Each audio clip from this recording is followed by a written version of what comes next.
अच्छा जी, acids acids क्या होते हैं? Acids are the substances that give H positive ion in aqueous solutions. Acids जो होते हैं ना वो कोवलेंट मॉलिक्यूल्स होते हैं। देखो हमारे पास सिलेबस में दो तरह के एसिड्स हैं, एक तो मिनरल एसिड्स और दूसरे होते हैं organic acids. Organic acid mainly हम लोग ऑर्गेनिक केमिस्ट्री में देख रहे होंगे। मिनरल एसिड हमारे पास जो है हाइड्रोक्लोरिक एसिड। अच्छा, अब इनके नाम के साथ आपको फॉर्मूले याद रखने हैं इनके। जैसे हाइड्रोक्लोरिक एसिड होता है, इसका फॉर्मूला होता है HCl, ये आपने फॉर्मूला याद रखना है। Sulphuric acid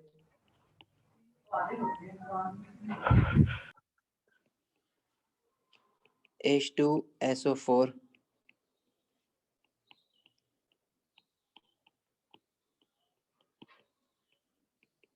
phosphoric acid H3PO4। फिर नाइट्रिक एसिड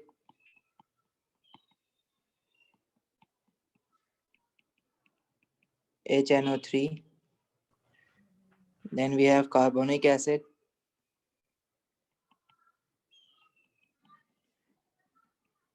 H2CO3। इनके नाम के साथ फॉर्मूला याद रखने हैं। ये फॉर्मूला आपको याद रखना है। ये फॉर्मूला जरूरी नहीं है आपको लिखा हुआ दे। इसके अलावा जो एसिड्स आएंगे उनके फॉर्मूले आपको लिखा हुआ देगा, लेकिन इन एसिड्स के आपको फॉर्मूले याद रखने हैं। ये सारे मिनरल एसिड्स हैं, ठीक है। ऑर्गेनिक एसिड्स भी हमारे पास आएंगे जो हम ऑर्गेनिक केमिस्ट्री में भी देखेंगे। थोड़े से नाम मैं आपको बता देता हूँ। जैसे इथेनोइक एसिड है। आपने माइक प्लीज ऑफ रखो, ये रिकॉर्डेड लेक्चर है तो बाद में प्रॉब्लम होगी।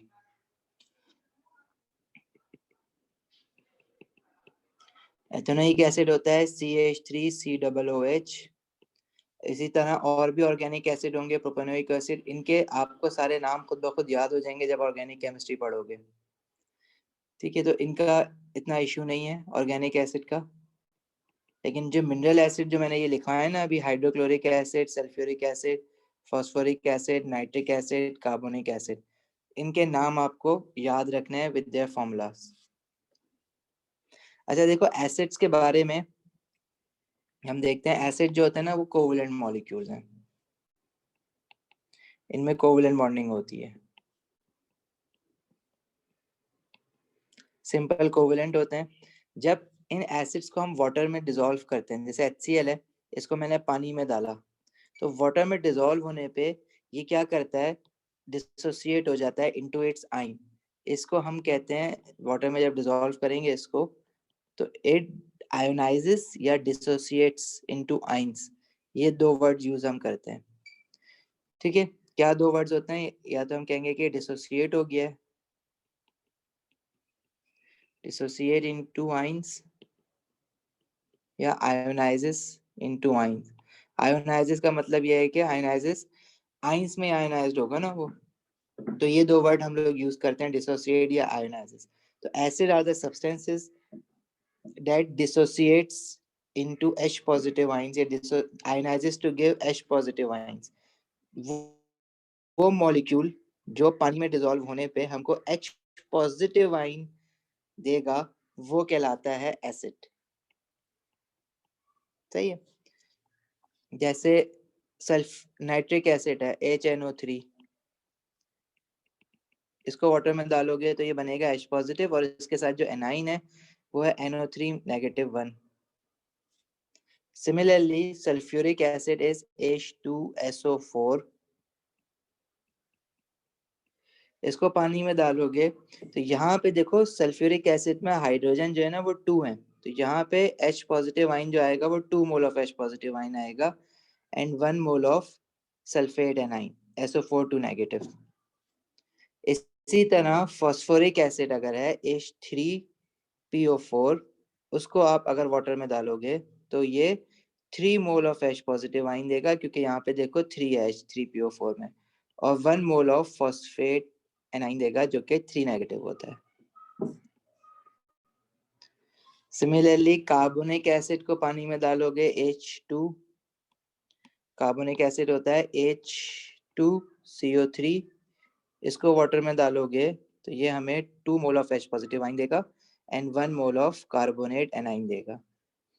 तो ये क्या हो रहा है कि substances that dissociates into water to give H positive ion are known as acids। Definition सारी हैंडआउट में है।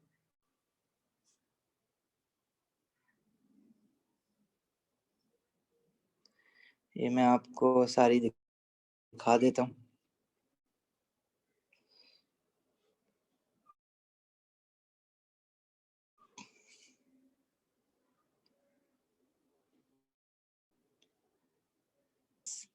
That gives H positive ion in aqueous solution। aqueous solution मतलब पानी में डालने पे ये H positive ion में डिसोसिएट होगा।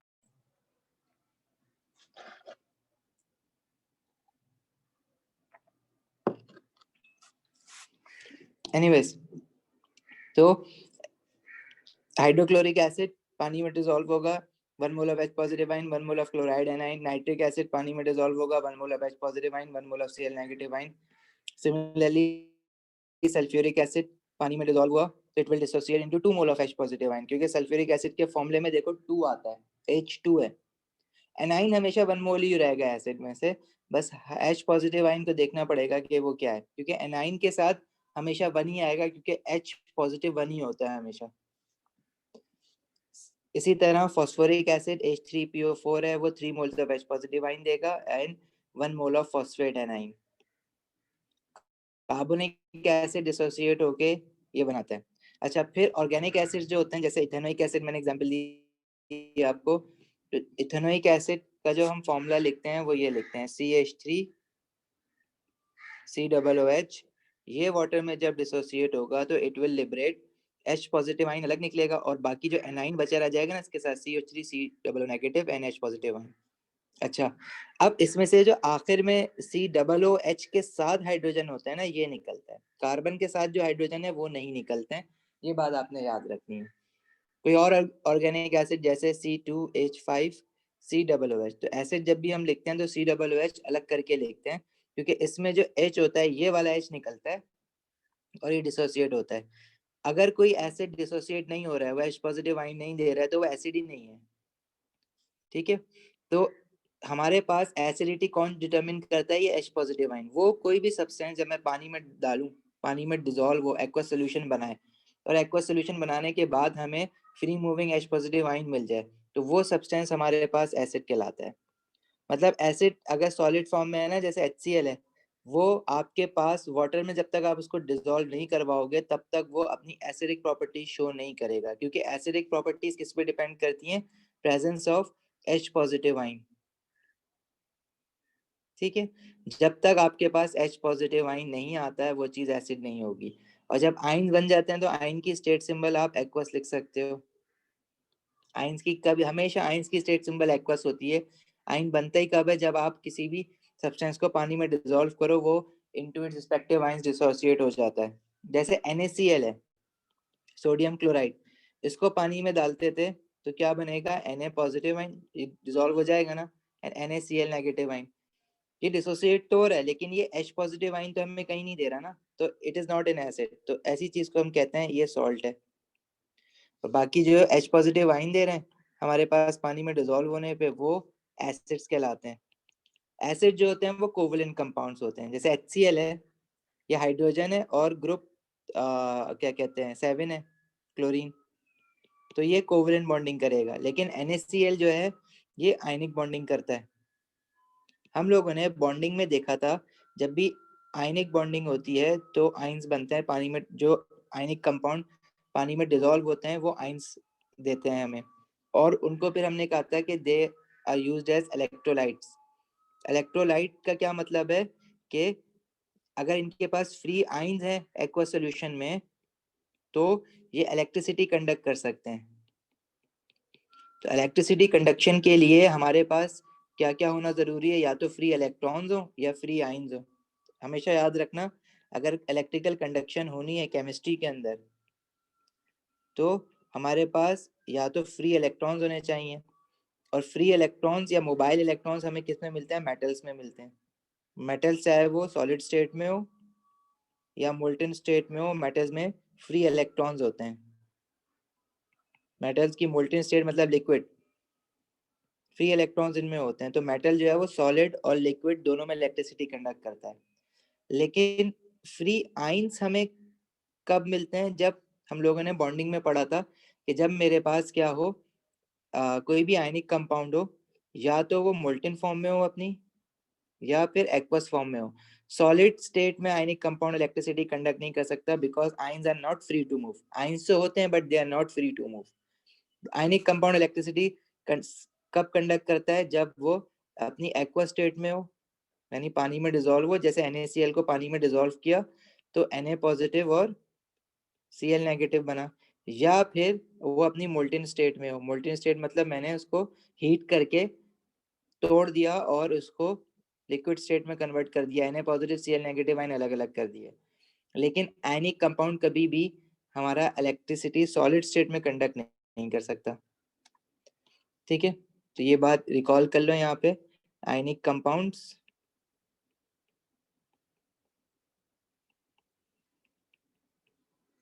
do not conduct electricity in solid state.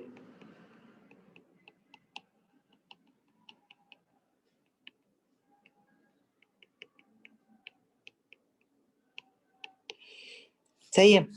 फिर मेटल्स, आयनिक कंपाउंड। तीसरी हमारी बात हुई थी कोवेलेंट कंपाउंड्स की, और कोवेलेंट कंपाउंड्स की हमारी ये बात हुई थी कि कोवेलेंट कंपाउंड इलेक्ट्रिसिटी कंडक्ट करते ही नहीं है। रीजन उसका क्या है कि उनके पास ना तो आयंस होते हैं, क्योंकि वो शेयरिंग ऑफ इलेक्ट्रॉन से बनते हैं, आयंस तो बनते नहीं है, ट्रांसफर ऑफ इलेक्ट्रॉन्स तो उनमें होता ही नहीं है। तो कोवेलेंट कंपाउंड इलेक्ट्रिसिटी कंडक्ट नहीं कर सकते, चाहे वो सॉलिड स्टेट में हो, चाहे वो मोल्टेन हो, चाहे वो एक्वा स्टेट में हो। अगर कोई कोवेलेंट कंपाउंड पानी में डिसॉल्व हो भी रहा है तो वो इलेक्ट्रिसिटी कंडक्ट नहीं कर सकता क्योंकि वो आयंस में डिसोसिएट नहीं होता। लेकिन एक एक्सेप्शन है उसमें, वो क्या है? एसिड्स। एसिड्स देखो कोवेलेंट कंपाउंड्स हैं, लेकिन एसिड जो है, HCl जो है वो कोवेलेंट कंपाउंड है ना, कोवेलेंट बॉन्डिंग बनाई है तुम लोगों ने इसकी। लेकिन जब ये वाटर में इसको डालो ना तो ये वाटर में इनटू आयंस डिसोसिएट हो जाता है, H पॉजिटिव आयन मिल जाएगा तुम्हें। तो एसिड हैं तो कोवेलेंट कंपाउंड, लेकिन ये एक्वा स्टेट में इनके पास फ्री आयंस होते हैं और उसमें फिर ये इलेक्ट्रिसिटी कंडक्ट करते हैं, सिर्फ एसिड्स। तो मतलब एसिड्स जो होते हैं they are electrolytes, they are known as electrolytes because they can, ये वाहिद वो कंपाउंड्स हैं they can conduct electricity due to the presence of free ions, और वो फ्री आयंस में एक H पॉजिटिव आयन जरूरी होता है। लेकिन बाकी कोवेलेंट कंपाउंड जो होते हैं वो पानी में डिसॉल्व होकर इलेक्ट्रिसिटी कंडक्ट नहीं कर सकते, क्योंकि वो, जैसे फॉर एग्जांपल आपके पास और भी बहुत सारे कोवेलेंट कंपाउंड्स आपने पढ़े थे, जैसे कि हमारे पास कार्बन मोनोऑक्साइड है, कोवेलेंट कंपाउंड है, कोवेलेंट बॉन्डिंग बनाता है। कार्बन डाइऑक्साइड है, मॉलिक्यूल है। एक कोवेलेंट कंपाउंड हमने पढ़ा था जो कि सॉलिड स्टेट में इलेक्ट्रिसिटी कंडक्ट करता है, वो कौन था? ग्रेफाइट। क्योंकि उसके पास हर कार्बन जो है is bonded to 3 other carbon atoms, so every carbon has one free electron, so it can conduct electricity in solid state. तो हमारे पास ओ लेवल के सिलेबस में इलेक्ट्रिकल कंडक्शन की ये सारी समरी है, इसके बाहर कुछ भी नहीं आता, बस यही आता है मेटल्स के बारे में। Metals can conduct electricity in both solid and molten state because they have free electrons. Ionic compounds can conduct electricity only in aqua state. If they are soluble in water, they liberate ions. And in molten state, of course. And covalent compounds can conduct electricity if it is a graphite, solid form में करेगा electricity conduct. लेकिन अगर acid भी covalent compound है, वो पानी में dissolve होता है to form aqueous ions. So that's why acids conduct electricity. So acid can also be used as an electrolyte. जितने भी aqueous solution में जो compounds होते हैं, जो भी aqueous solution में आयंस देते हैं, ठीक है, उनको हम इलेक्ट्रोलाइट कहते हैं because they have free ions. Electrolyte are the aqueous solution which have free ions and they can conduct electricity. कोई सवाल यहाँ तक किसी का कुछ पूछना हो?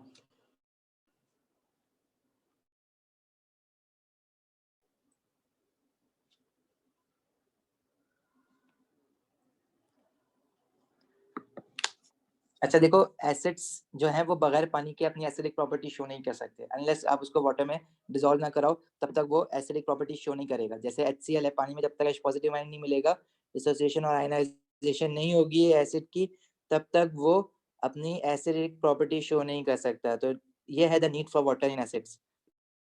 तो in order for the acidic molecules to show acidity, they need to be dissolved into water. Acids हमारे पास अब दो तरह के होते हैं, strong acids and weak acids. क्या फर्क होता है इनमें, strong acids and weak acids में?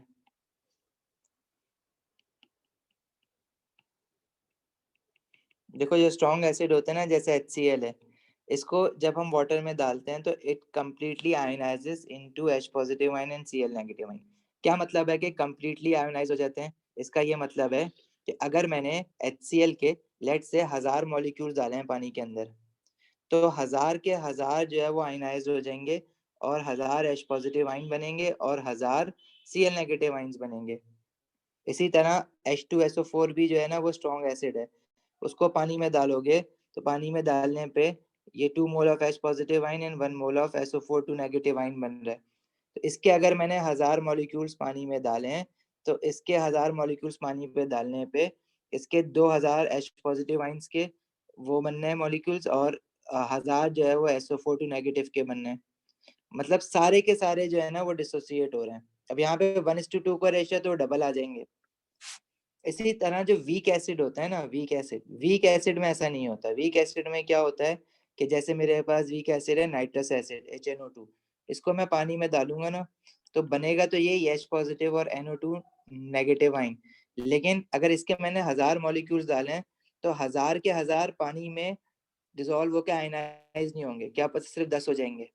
तो 10 इसके हो गए, 10 इसके हो गए, बाकी के सारे मॉलिक्यूल जो है वो इसी फॉर्म में रहेंगे, मतलब HNO2 की फॉर्म के मॉलिक्यूल अपना इंटैक्ट रखेंगे, ब्रेक नहीं होंगे इनटू आयंस।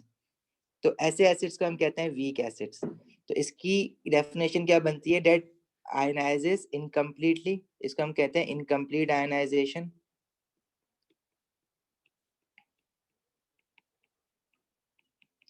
इनकम्प्लीट आयनाइजेशन या इसको हम पार्शियल आयनाइजेशन भी कहते हैं। पार्शियल का मतलब भी इनकम्प्लीट होता है, सही है। और जो स्ट्रॉन्ग एसिड्स होते हैं दे आर कम्प्लीटली आयोनाइज्ड। तो जो वीक एसिड्स होते हैं इनकम्प्लीट आयनाइजेशन के लिए अक्सर इसके साथ जो है पास पेपर में आपको वो यूं करके लिखता है, HNO2 जो है वो इस तरह का साइन बनाता है। इसका मतलब होता है कि ये रिवर्सिबल है रिएक्शन।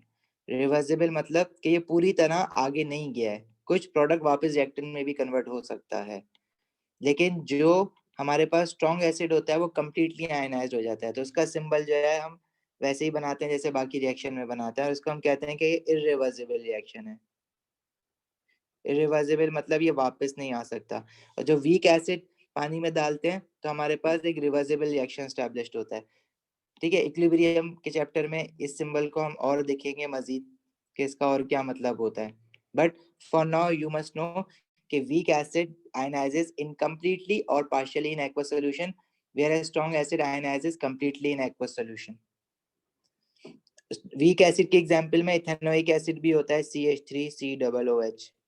इसको पानी में डालोगे तो अगेन जितने मॉलिक्यूल डिसोसिएट होंगे वो बनाएंगे तो ऐसे ही CH3COO नेगेटिव और H पॉजिटिव, लेकिन सारे के सारे मॉलिक्यूल डिसोसिएट नहीं होंगे। अगर 1000 डालें तो यहाँ पे 1000 नहीं, सिर्फ 10 हुए हैं, 10 हुए हैं। और ये जो CH3COO नेगेटिव आइन होता है इसको हम कहते हैं इथेनोएट आइन। ठीक है, और ये बना किससे, इथेनोइक एसिड से।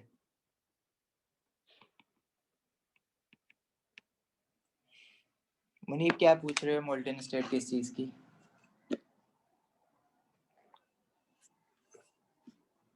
मोल्टेन लिक्विड को ही कहते हैं ना। अगर कोई आयनिक कंपाउंड है उसको आप लिक्विड में दो तरीकों से कन्वर्ट कर सकते हो। तो हीट करोगे तो वो सॉलिड से लिक्विड में कन्वर्ट हो जाएगा, और दूसरा तरीका क्या है आयंस उसमें से निकालने का, कि आप उसको पानी में डिसॉल्व कर दो, एक्वा सॉल्यूशन बना लो। तो molten state is basically a liquid state, लेकिन उसको आप पानी में डिसॉल्व नहीं कर रहे हो बल्कि आप हीट करके उसको मेल्ट कर रहे हो, जैसे आइस को मेल्ट करके हो लिक्विड वाटर बना लेते हो। ठीक है सर रिवर्सिबल और इरिवर्सिबल की साइन से पता चलता है कि एसिड वीक है स्ट्रॉन्ग। देखो जो वीक एसिड है वो तो आपको पहली बात तो कुछ नाम याद रखने पड़ेंगे, लेकिन जब हम आयनाइजेशन दिखाते हैं ना स्ट्रॉन्ग एसिड्स की, तो दिखाने का तरीका ये होता है कि आप सिर्फ एक लाइन डालोगे इरिवर्सिबल की, जैसे ये HCl स्ट्रॉन्ग एसिड है, लेकिन जो वीक एसिड होता है इथेनोइक एसिड, तो उनकी डिसोसिएशन का तरीका ये होता है कि आप जो है ऐसे इरिवर्सिबल वाला सिंबल यूज करोगे। सही है।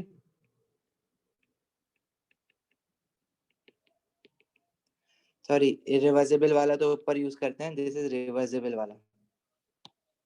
ये रिवर्सिबल होता है नीचे वाला, आगे पीछे दोनों, और ऊपर वाला है इरिवर्सिबल। सही है।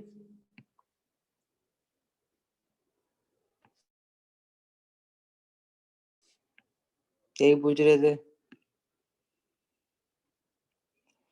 अच्छा, प्रॉपर्टी, अच्छा, वीक एसिड और स्ट्रॉन्ग एसिड की डेफिनेशन याद कर लेना, क्योंकि पूछता है weak acid are the acid that ionises partially और इनकम्प्लीटली इन एक्वस सॉल्यूशन, और स्ट्रॉन्ग एसिड्स क्या होते हैं? Strong acid are the acid that ionises completely in aqueous solution.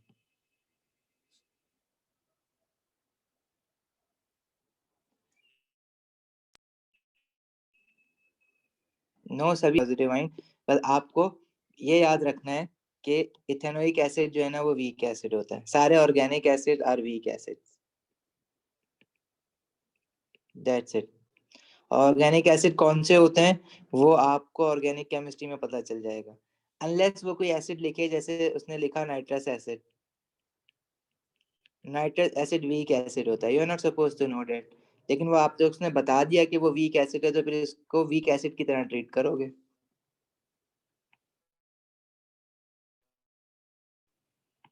अच्छा, दूसरी चीज, इथेनोइक एसिड जो होता है ना, वीक एसिड और स्ट्रॉन्ग एसिड, स्ट्रॉन्ग एसिड जो होते हैं ना वो यूजुअली हमारे पास उनका इंडस्ट्रियल जगहों पे यूज होता है, और कार्बोनिक एसिड जैसे है ना H2CO3, तो ये जो है ना बस समझ लो इसको ना, कभी ये स्ट्रॉन्ग एंड वीक दोनों में आ रहा होता है, ये इतना बहुत ज्यादा स्ट्रॉन्ग नहीं होता, और ये बिल्कुल भी वीक नहीं, मतलब बिल्कुल वीक भी नहीं होता, मतलब समझ लो बॉर्डर पे आ रहा होता है दोनों के। Carbonic acid, okay, carbonic acid हमें मिलता है सॉफ्ट ड्रिंक्स में, जैसे कोक होती है ना, उसमें मिलेगा कार्बोनिक एसिड। कोक को आपने पानी, जो कोक में जो है ना कार्बोनिक एसिड होता है, जब आप इसको क्या कहते हैं, खोलते हो तो ये इक्विलिब्रिया जो है वो शिफ्ट होता है H पॉजिटिव आयन और CO3 टू नेगेटिव आयन की तरफ, ठीक है, और फिर ये फर्दर ब्रेक हो जाता है इनटू कार्बन डाइऑक्साइड गैस। तो अल्टीमेटली कोक में वो कार्बन डाइऑक्साइड गैस जो है वो प्रेशराइज करते हैं, जो कि उसका इक्विलिब्रिया वाटर के साथ डिसॉल्व होने पे कुछ इस तरह से बन रहा होता है, but still you are not suppose to know it, तो भूल जाओ उसको, खैर बहरहाल।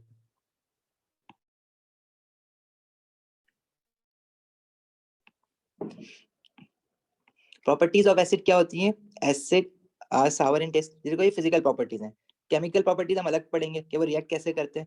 फिजिकल प्रॉपर्टीज के भाई इनका टेस्ट क्या होता है? Melting point, boiling point, physical properties. They are corrosive in nature. Corrosive मतलब कि स्किन बंद कर देते हैं आपकी, अगर स्किन पे गिर जाए एसिड तो बंद कर देते हैं, जला देते हैं skin, you know it very well. Acid are sour in taste, जैसे सावर का मतलब समझ लो, जैसे इथेनोइक एसिड पता है कहाँ होता है नेचुरली?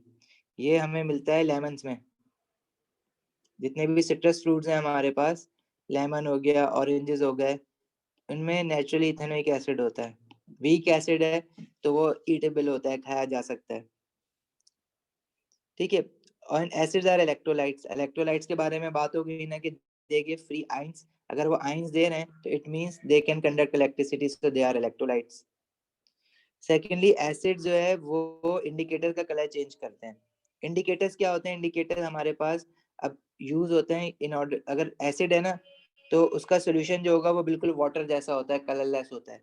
अगर आपने टेस्ट करना है कि बाकी ये एसिड है या नहीं है, तो आप उसमें इंडिकेटर डालोगे, जब आप इंडिकेटर डालोगे तो उसका कलर चेंज होगा। अगर एसिड होगा तो अगर आपने लिटमस पेपर उसके अंदर डाला है, लिटमस पेपर एक डिप करोगे उसके अंदर, तो लिटमस पेपर रेड कलर का हो जाएगा। अगर वो रेड कलर का हो जाता है लिटमस पेपर, तो इट मीन जिस सोल्यूशन में आपने उसको डिप किया है वो एसिड है।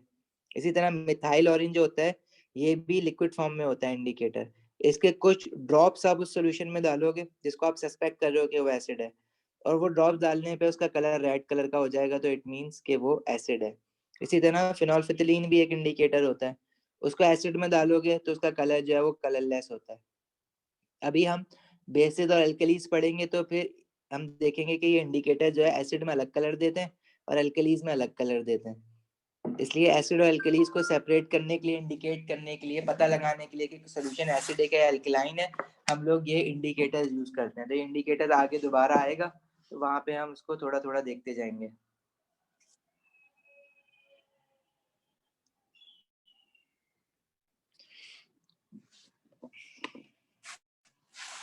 अच्छा, बेसिसिटी ऑफ एसिड्स क्या होता है कि एसिड पानी में डिसॉल्व होने पे 1 मोल ऑफ एसिड अगर आप पानी में डिसॉल्व कर रहे हो तो वो कितने mole of H positive ion दे रहा है। जैसे HCl आपने देखा कि वो 1 मोल ही दे रहा है क्योंकि इसके फॉर्मूले में यहाँ पे 1 है। नाइट्रिक एसिड 1 देगा क्योंकि इसके फॉर्मूले में 1 है। इथेनोइक एसिड 1 देगा क्योंकि ये वाले H पॉजिटिव आइन निकलेगा ना H बन के, तो ये भी हमारे पास 1 मोल ही देगा। तो ऐसे जो एसिड होते हैं उनको हम कहते हैं मोनोबेसिक एसिड्स। सही है। अच्छा, डाइबेसिक एसिड्स कौन से होते हैं जो का 1 मोल आप एसिड का पानी में डिसॉल्व करो और 2 मोल ऑफ H पॉजिटिव आएंगे, those are known as dibasic acids. और ट्राइबेसिक एसिड्स कौन से होते हैं जिनका 1 मोल आप पानी में डिसॉल्व करो और 3 मोल ऑफ H पॉजिटिव आएंगे।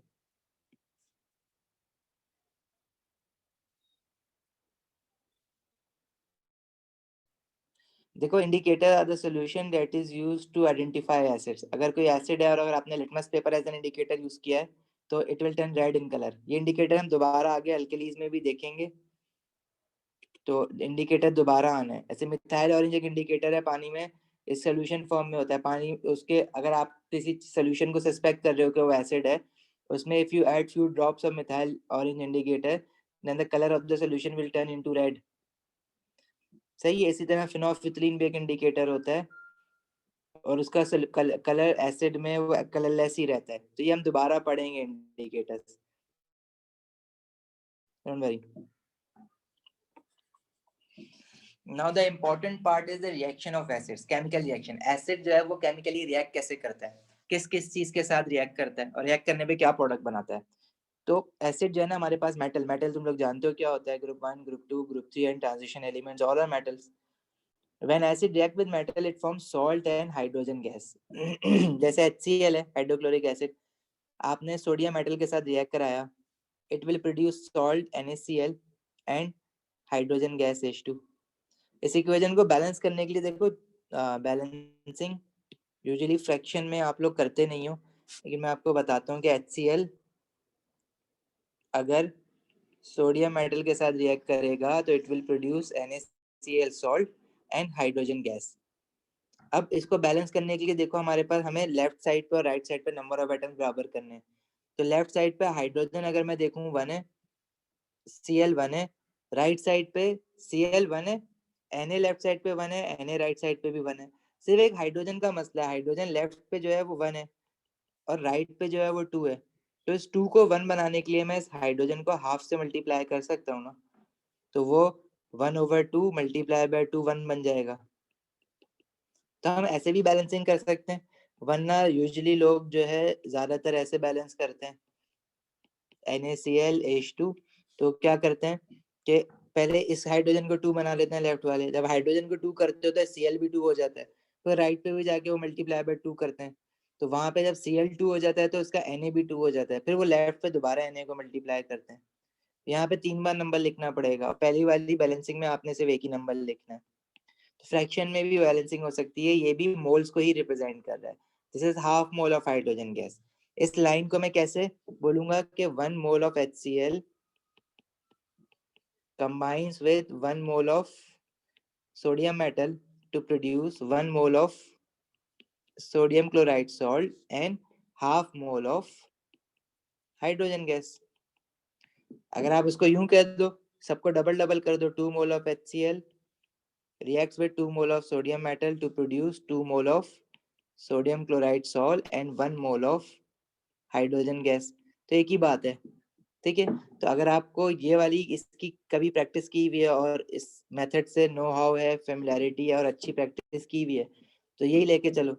अगर 1 वाला में अगर नहीं करी हुई है बैलेंसिंग कभी पहले, तो इट्स बेटर कि आप ऐसे बैलेंस करो जो जल्दी हो जाए। ठीक है, कोई सवाल किसी का यहाँ तक? No sir.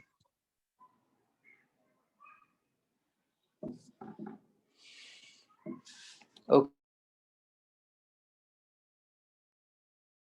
ओके, तो एसिड जब भी मेटल्स के साथ, अब मैं लेट से कोई और एसिड ले लूं, H2SO4 सल्फ्यूरिक एसिड, और मेटल ले लूं मैं लेट से कैल्शियम, तो ये सल्फ्यूरिक एसिड जाहिर है वो मैंने एक्वस फॉर्म में ही लेना है, कैल्शियम सॉलिड फॉर्म में, एलिमेंटल फॉर्म में रिएक्ट करके जो सॉल्ट बनाएगा कैल्शियम सल्फेट। कैल्शियम सल्फेट इसलिए क्योंकि सल्फेट एनाइन का चार्ज होता है 2 नेगेटिव, ये आपको याद होना चाहिए from element mixture and compound that we studied.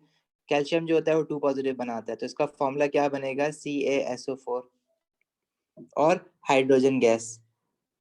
Now if you need to balance it, if you need to, then आप बैलेंस करो उसको। और लेकिन अगर इसको और से देखो तो इसमें बैलेंसिंग की जरूरत ही नहीं है, जितने लेफ्ट साइड पे एटम्स हैं उतने राइट साइड पर भी हैं।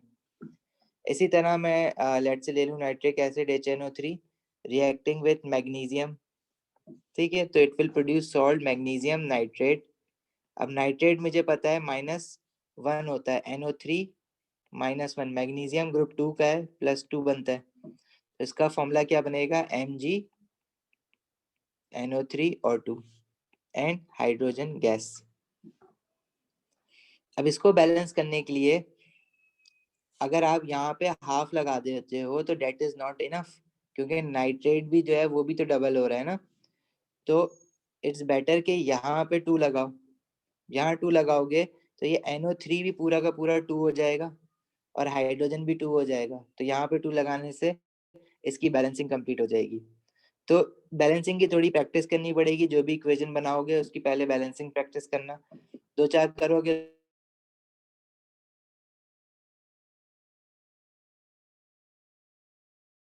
तो आ जाएगा, इतने बड़े हो गए बैलेंसिंग में प्रॉब्लम होगा नहीं। तो N acid react with metal they produce salt and hydrogen gas. Salt, सभी सॉल्ट के बारे में आपको देखो, सॉल्ट जब बनेगा तो उसका स्टेट सिंबल जो है वो एक्वस होगा और हाइड्रोजन का गैसियस होगा। एसिड जाहिर है वो एक्वस ही होगा और सोडियम मेटल है तो सॉलिड होगा।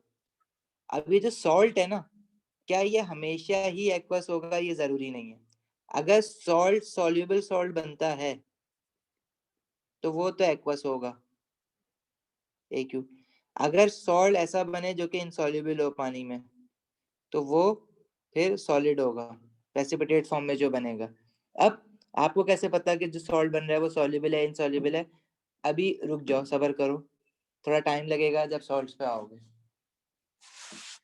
ठीक है। फिलहाल आपने स्टेट सिंबल पे इतना फोकस नहीं करना है, बट वंस यू नो कि which salt is soluble, how, कैसे याद, जब याद कर लोगे ना, जब मैं करवा दूंगा कि सॉल्ट सॉल्युबल कौन सा होता है, इनसॉल्युबल कौन सा होता है, उसके बाद बेशक आप उसके स्टेट सिंबल लिखना।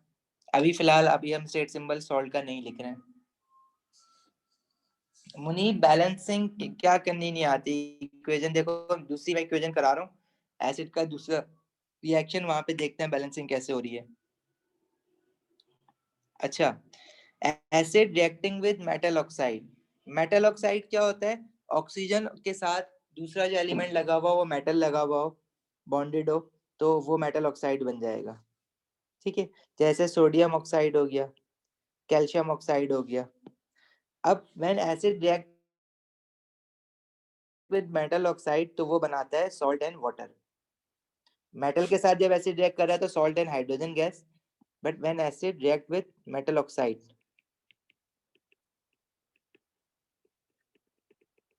It produces salt and water.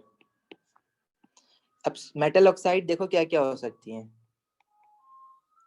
Group 1 का कोई एलिमेंट लो, जैसे लिथियम, तो वो जो बनाएगा लिथियम+1 होता है, ऑक्सीजन -2 होता है, तो वो बना लेगा लिथियम ऑक्साइड Li2O।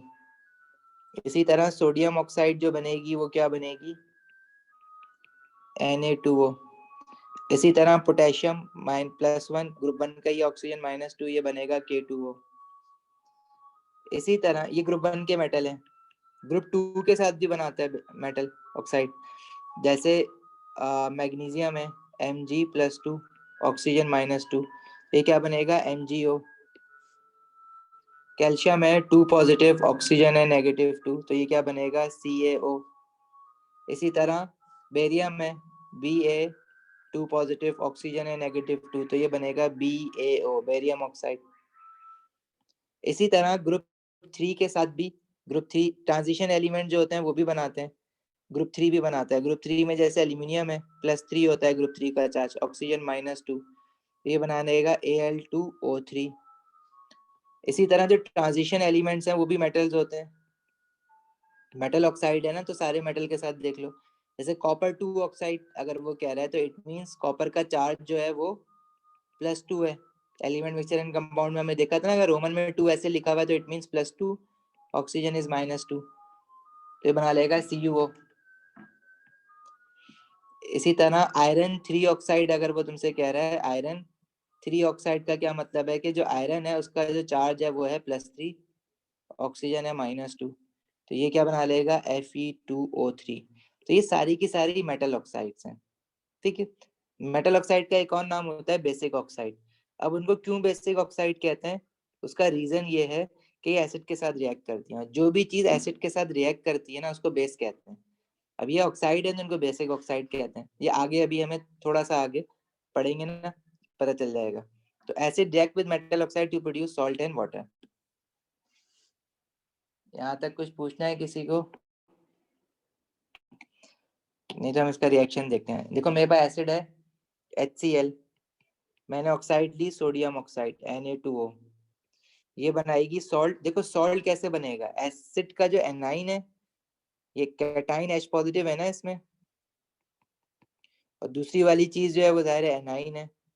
एसिड का एनाइन निकलेगा और ऑक्साइड का जो है वो कैटाइन निकलेगा Na पॉजिटिव Cl नेगेटिव, और ये सॉल्ट कौन सा बना लेंगे NaCl, और साथ में एक प्रोडक्ट बनेगा वाटर। अब आपने इसकी बैलेंसिंग कैसे करनी है मुनीब, सुनो। लेफ्ट साइड पे देखो तो हाइड्रोजन हमारे पास 1 है, Cl हमारे पास 1 है, सोडियम हमारे पास 2 है और ऑक्सीजन हमारे पास 1 है। राइट साइड पे देखो तो हाइड्रोजन हमारे पास 2 है, Cl हमारे पास 1 है, Na जो है वो 1 है और ऑक्सीजन जो है वो भी 1 है। अब ये बैलेंस नहीं है क्योंकि हाइड्रोजन 1 है या 2 है, ये इक्वल इक्वल होने चाहिए। तो अगर मैं लेफ्ट साइड पे हाइड्रोजन पहले बैलेंस करने जाऊं तो मैं यहाँ पे 2 लगा दूंगा, तो मेरा हाइड्रोजन जो है वो कितना हो जाएगा 2। लेकिन सिर्फ HCl के साथ 2 लगा है ना, तो हाइड्रोजन के अलावा Cl भी 2 हो जाएगा, सही है। अच्छा, अब मैं राइट पे देखूं तो हाइड्रोजन तो 2 था, चलो 2 हो गया, Cl जो था वो 1 था। सर कौन सा चैप्टर? रेहान, अली रजा, ठीक है। Water hydroxides when metal react with OH negative तो कंबाइन विद OH नेगेटिव, तो सोडियम हाइड्रोक्साइड ऐसे बना, मैग्नीशियम हाइड्रोक्साइड ऐसे बना, ठीक है। ग्रुप 3 का कोई एल्यूमिनियम OH नेगेटिव, तो ये क्या बना लेगा एल्यूमिनियम हाइड्रोक्साइड।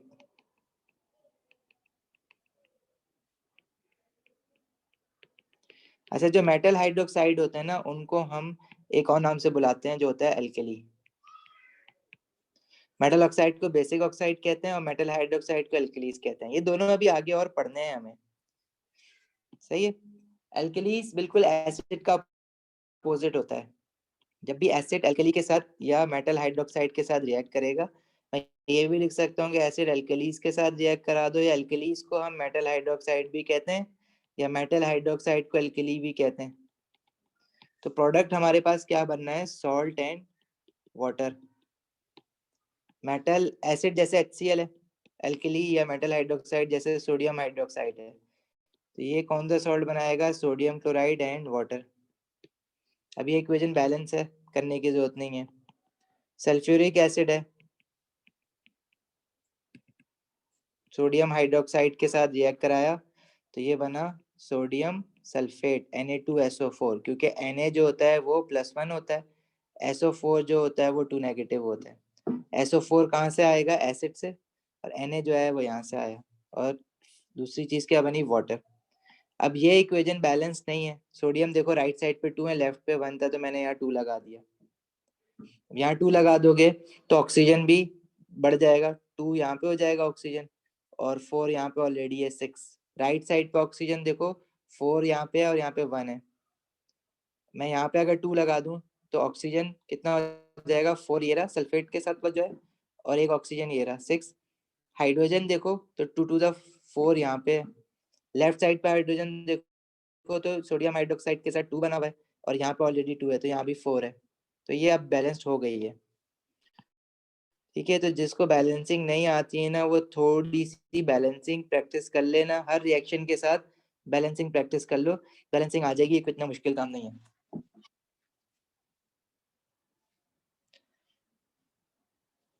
अच्छा जी, इसके अलावा एसिड का एक और रिएक्शन भी है, चौथा रिएक्शन जो है एसिड का, acid react with metal carbonates and it produces salt, water and carbon dioxide। सही है। अच्छा, जैसे कि HCl है, मेटल कार्बोनेट क्या होता है? हाँ, कार्बोनेट एनाइन जो होता है ये होता है CO3 नेगेटिव। अब इसके साथ कोई भी मेटल लग जाए तो वो कहलाएगा मेटल कार्बोनेट। जैसे सोडियम कार्बोनेट बनाना है तो Na पॉजिटिव CO3 नेगेटिव, तो ये क्या बन जाएगा? Na2CO3 sodium carbonate. Magnesium carbonate बनाना है Mg+2 CO3 नेगेटिव, तो ये क्या बन जाएगा? MgCO3। कैल्शियम कार्बोनेट बनाना है Ca2 पॉजिटिव CO3 नेगेटिव, तो ये क्या बन जाएगा? CaCO3। इसी तरह HCl को मैंने अगर लेट से रिएक्ट कराया कैल्शियम कार्बोनेट के साथ तो ये सॉल्ट क्या बनेगा? एसिड से क्या आएगा? एनाइन, और कैटाइन आ जाएगा कार्बोनेट से, तो ये सॉल्ट बन जाएगा calcium chloride, water and carbon dioxide gas. अब इस इक्वेशन को बैलेंस करने के लिए देखो Cl राइट पे 2 है, लेफ्ट पे 2 करने के लिए मैंने मल्टीप्लाई बाय 2 कर दिया। हाइड्रोजन देखो लेफ्ट पे 2 हो गए, राइट पे जो हाइड्रोजन है वो ऑलरेडी 2 था। ऑक्सीजन जो है वो लेफ्ट पे 3 है, राइट पे ऑक्सीजन, एक ऑक्सीजन ये रहा, वाटर के साथ 2 ये रहे, तो वो भी 3 है, तो ये इक्वेशन बैलेंस हो गई है HCl के साथ 2 लगाने पे। सही है।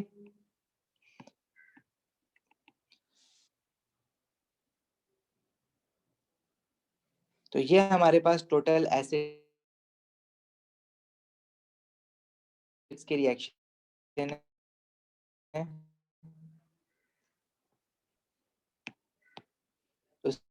उसके बाद कुछ यूजेस ऑफ एसिड्स हैं वो देख लेना, और इस हैंड आउट में जितने भी रिएक्शंस दिए हुए ना वो रिएक्शन की इक्वेशन लिख के बैलेंसिंग खुद से प्रैक्टिस कर लेना जिसको बैलेंसिंग नहीं आती है, और यूजेस ऑफ एसिड्स थोड़े पढ़ लेना, याद कर लेना। ठीक है, बस ये याद होने चाहिए कि क्या यूजेस होते हैं, दैट्स इट, इससे आगे कुछ नहीं है। तो